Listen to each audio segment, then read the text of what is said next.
Welcome to the AFR Saints channel, where we provide you daily content on your favorite team, the New Orleans Saints. Do us a favor and hit that subscribe button. Be sure to leave your comments below and smash that like button. Who dat? Reports today, Bill Belichick will have a second interview for the Falcons job. It's kind of odd that he would even need one. Just show your rings. You want the job? Let's find out what's going on over in the ATL. Chris Dimino, 680 The Fan, good enough to spend a couple of minutes with us. How are you, man? Doing well, Matt. How are you? I'm doing awesome. Before I get to Belichick, can I go back just to get some context on Arthur Smith? What was the reaction to the decision to fire him? It was the move. 21-30, if that wasn't bad enough. 7 wins 3 years in a row. That's not really good. I just think people thought with the toys, 8-8-4, wide receiver, tight end, running back, you were brought here to be an offensive guy. You're averaging 14 on the road, 19 and change overall. You know, if you're not doing that part of the job, the reason you got the job, nobody even wanted great. In this division, you need great. But he wasn't doing it well. And I think everybody at that point said, Arthur Blank did what he was supposed to do. Now, again, are you supposed to wait one more year to see if he can be turned around? I don't think anybody in this town, that you couldn't have sold him being the head coach of this team next year. There's no way you could have social media-wise, ticket-wise, hey, we're going to get it, he's ready to roll. It just wouldn't have worked. And I do think from a business point of view, as well as from a what's your emotional investment point of view, this town would have had apathy. I think anger would have been done. I think it would have been pure apathy if he had come back. And Arthur Blank knows that, and he's a businessman, and I'm not telling you the infamous worry about what's being said about you on social media, but I do think with the building not as crowded as it's supposed to be, and people not really believing that this guy is head coach material, let alone offensive coordinator material with these pieces, it was time. Is Bill Belichick the guy? So look, I'm a field guy. If you give me a chance to bet the field, I'll always bet the field. Okay. Is this the easiest connect the dots? Absolutely. The Robert Kraft. I'm going to tell you something. I said something on the air weeks ago, and I said, let me tell you, Kirby Smart is the guy that I would hire before anybody else. And Kirby Smart's not even taking your phone call because as much as the college life is more straining on a coach, nobody has it better than Kirby Smart right now. I said, then the next question is going to be, is Bill Belichick, who everybody thought the writing was on the wall, is that just going to be a fait accompli? And it certainly feels that way. But again, I'll still bet the field because I want to take a chance with something happening. He says no, somebody else wants him. That job is better. We can't settle on the power structure. I think all those things are still in play. Bill Belichick is the odds-on board favorite, but I just know stuff goes wrong, man. Especially when you're talking about a pyramid of power. And I don't think Bill Belichick, even though he plays I'm 71, all I want to do is really what's best for the team. While I believe that, I think he believes that what he does is always going to be best for the team. Chris, the interesting thing about Belichick is, like, if you're going to hire him, I don't even know why you would need to go through the process. So what should I mean, when you came on, you heard me say, but like what is the process here? Like, what are they talking about? If Belichick's your guy, he's your guy, hire him. But what is the process? But you know that, let's just talk about what the Rooney Rule is and isn't. I'd hate to be a guy who comes in and gets pawned. You know, I'm sort of being used. Sure. I like what the Rooney Rule is in theory. I just don't know how, if a guy, Arthur Blank or any owner has a guy in mind, he knows he can get the deal done. You've still got to do all the other stuff. And I'm not going to call it a dog and pony show, but if Mike Tomlin is the screaming example of the Rooney Rule working, that was 17 or 18 years ago. So I agree. Look, here's what I would also say, though. 5 years ago, people in the league would have fired their guy, no matter how good he was, for Bill Belichick. That's not the market for Bill Belichick now. And I think whether it's people think he might be a short-timer, whether he can't get along with the other side of the building, and I don't mean sales and marketing and social media. I'm talking about capologists and draft guys. He has to sort of speak to that in a way that he never would have, because not only the way it's gone in New England for the last few years, but you've got to figure out what the power I don't want to call it a power struggle. You're going to look to avoid a power, but what's the power structure going to be that you don't have a problem, and whatever the problem might be, he didn't understand his role. I have control of 46 and 53. You have control of 90. Who shows up? You've got to have that stuff laid out. You kept your general manager when you fired your coach. If it's not a good year this year, Fontenot's going no matter who the coach is. If Bill Belichick doesn't want Terry Fontenot, they're not going to fire him. What they're going to do is they're going to send him on the road to go scout, and they'll get him out of the building. But I don't think he wasn't at the press conference when they fired Arthur Smith, which was really glaring. It was a big topic of conversation here. And while they talked about a 50-50, two guys, coach and GM, report to Rich McKay, if you hire Bill Belichick, that's not what's going to happen.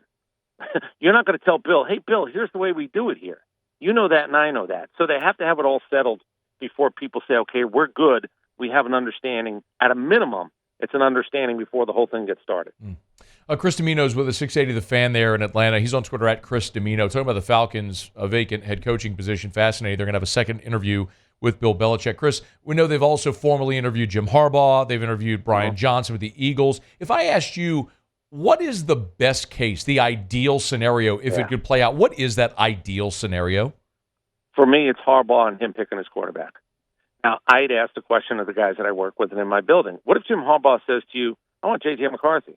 Now, I'm not picking him eighth. We're going to figure out how and there's no guarantee you get him because it is a draft. You just don't, it's not a portal.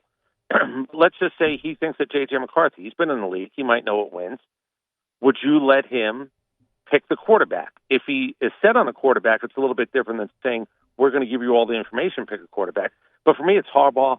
Harbaugh picking the quarterback is the best scenario around here. Now, people can get mad at me, but I believe this. I think Jim Harbaugh's resume is actually better than Bill Belichick's, and I'm not dumb. I know what 6 Super Bowls is.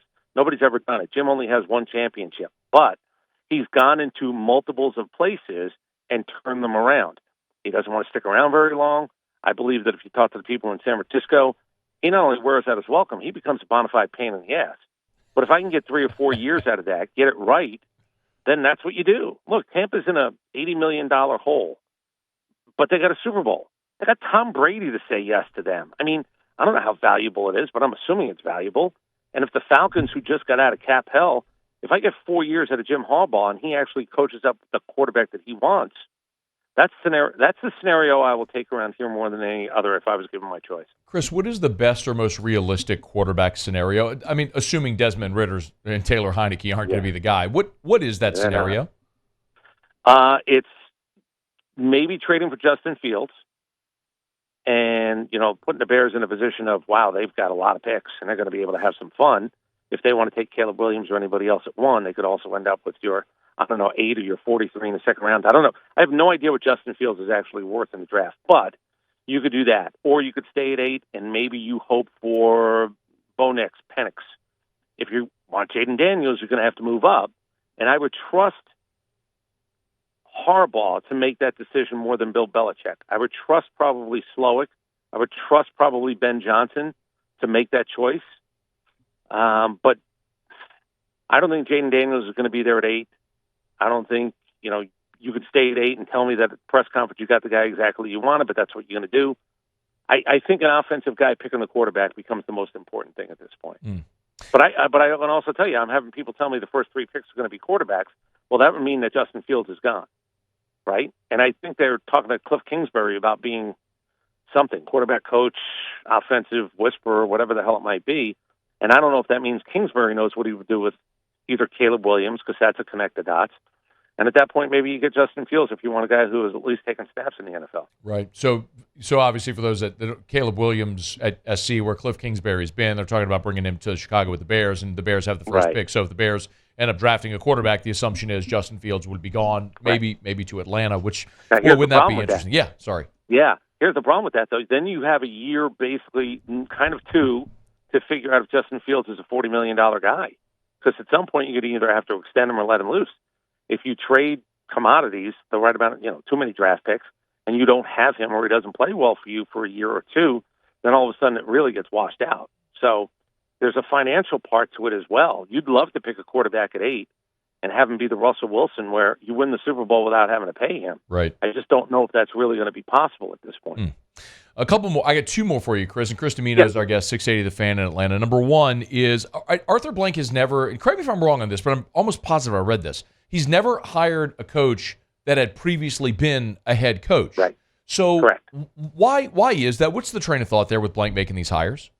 So I've had a 20-year relationship with Arthur Blank, but I can tell you it sort of went to crap at the press conference when they talked about Arthur Smith being fired, because I used the word crapshoot. I said at the end of the day, how big a net you cast, all the data points that you have, all the work that you do, it's like a quarterback. Aren't we allowed to say that hiring the coach is a crapshoot? Well, Arthur got mad at me. He said crapshoot. I mean, I'll paraphrase, but he said, if I thought it was a crapshoot, I'd get out of this business.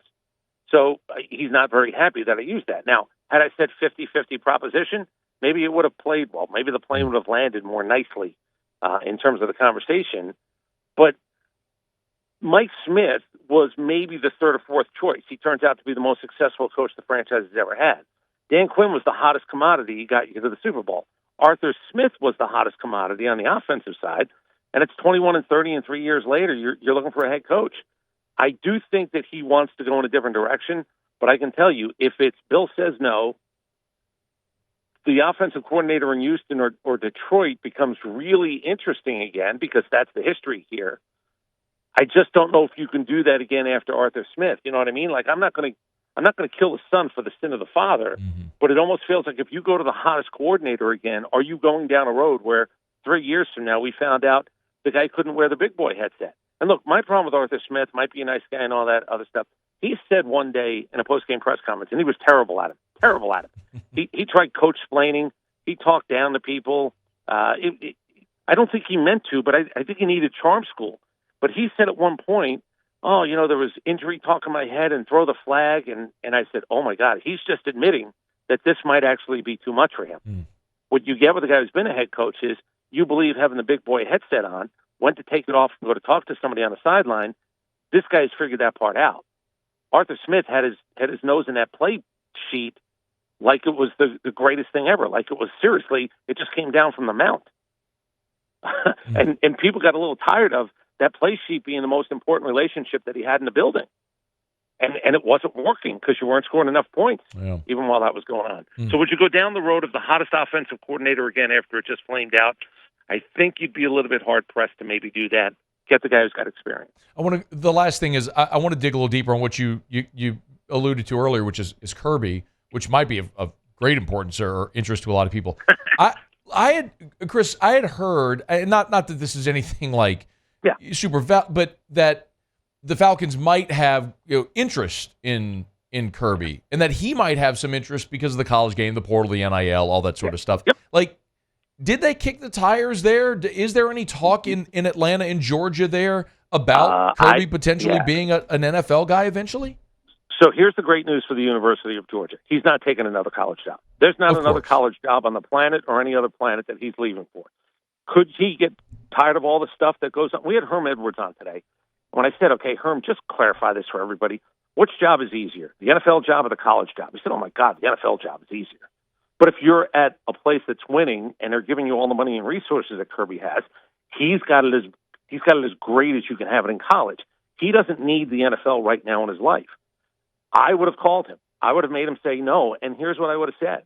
And this is what Georgia fans get mad when you say, don't tell him to call our guy. Here's what I would do. Here's what I think he would have been the best choice. I honestly do. The best choice.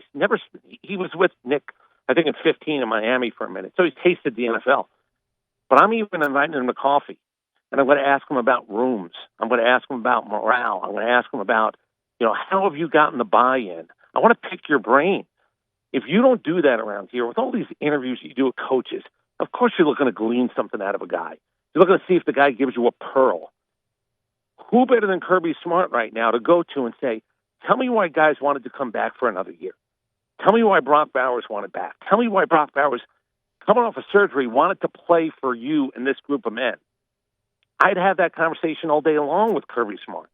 I hope they do that. I don't think they are. I don't know if they did. It certainly isn't public if they did. But I'm a little tired of search firms. I'm a little tired of spending $75. I got a guy down the street who would be more valuable than 10 search firms lined up telling me how smart they are. You got to go to smart people to get some answers. He is Chris Dimino, 680 The Fan on Twitter, at Chris Dimino. Y'all give him a follow. We're watching. Looks like Belichick could be the guy, or Maybe it's the field. Yeah. Will be interesting.